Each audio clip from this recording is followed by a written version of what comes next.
এই যে cameraman, for your kind information, যা ছবি তুলে তাদেরকে ক্যামেরাম্যান বলে না, ফটোগ্রাফার। আমার কেন যদি মনে হচ্ছে আপনার ক্যামেরাতে আমার কিছু ছবি আছে। আসলে বিয়ে বাড়িতে তো অনেক মানুষ, অনেক মানুষের ভিড়ে একটা দুটো ছবি হয়তো আপনার থাকতে। আচ্ছা একটু দেখি, সমস্যা কি? কারো পারমিশন ছাড়া ছবি তোলা প্রাইভেসি ভায়োলেন্স। ডিলিট করে দেন। ডিলিট আপনি করবেন, অবশ্যই করবেন, কিন্তু তার আগে আমাকে ছবিগুলো পাঠিয়ে দিবেন। হোয়াটসঅ্যাপে পাঠিয়ে দিন। হোয়াটসঅ্যাপে দিতে হবে কেন? আমি আপনাকে ইমেল আইডি দিয়ে দিচ্ছি, ইমেল আইডি পাঠিয়ে দেবেন। ইমেল আইডিটা বলুন।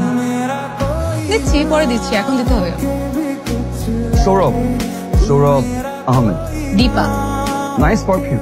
Nice to meet you. Help করবেন। কি হেল্প মিস্টার ক্যামেরাম্যান? ফটোগ্রাফার। এখন আবার আমার আপনার ছবি তুলে দিতে হবে?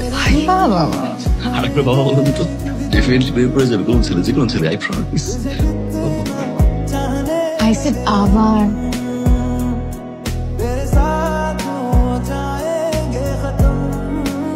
আপনি এখানে প্লিজ বলে তো আসবেন। কি ব্যাপার, মুড অফ মনে হচ্ছে? আমার বাবা বাবা আসলে একটু অসুস্থ।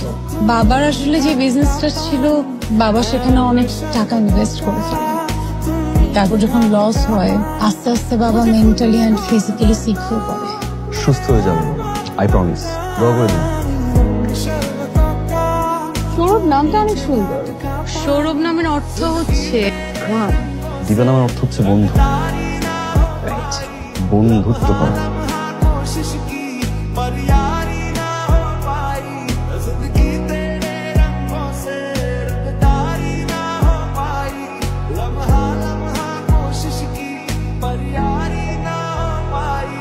অনেক সুন্দর লাগছে। একটা মেয়ে সাজলে এত সুন্দর লাগে, জীবনে মনে হয় প্রথম দেখলাম। মেয়েরা মাঝে মধ্যে অকারণেই সাজে, তাদের মায়াবতী হতে ভালো লাগে। তুমি কি মায়া হবে শুধু আমার?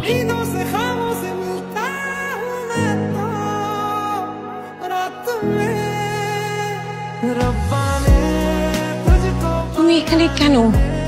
ফোন ধরতেছ না, টেক্সট রিপ্লাই দিচ্ছ না, তুমি ঠিক আছে? আমি বলছি, আমি ফোনে বলছি, তুমি যাও, আমি তোমার সাথে ফোনে কথা বলছি, যাও। শোনো না, আসছে তো বলো।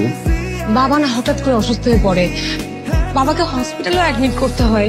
আমি আসলে 2 দিন হসপিটালেই ছিলাম। তোমার সাথে এখানে কেউ যদি দেখে তাহলে আমার অনেক ঝামেলা হয়ে যাবে। তুমি প্লিজ যাও, আমি তোমার সাথে ফোনে কথা বলবো। তুমি যাও।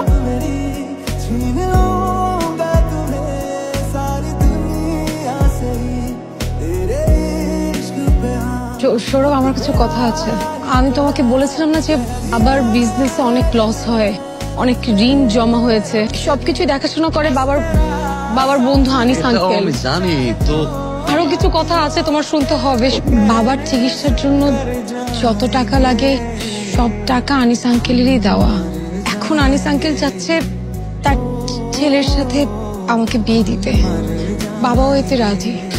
সৌরভ, এমন না যে আমার অমতে রাজি হয়েছে। সবকিছু চিন্তা করে বাবার কন্ডিশন দেখে আমি বাবাকে না করতে পারিনি। সৌরভ, আমি তোমাকে পছন্দ করি, কিন্তু আমার বিয়েটা করতে হবে। আমি সরি সৌরভ, পারলে আমাকে মাফ করে দিও। ভালো থেকো।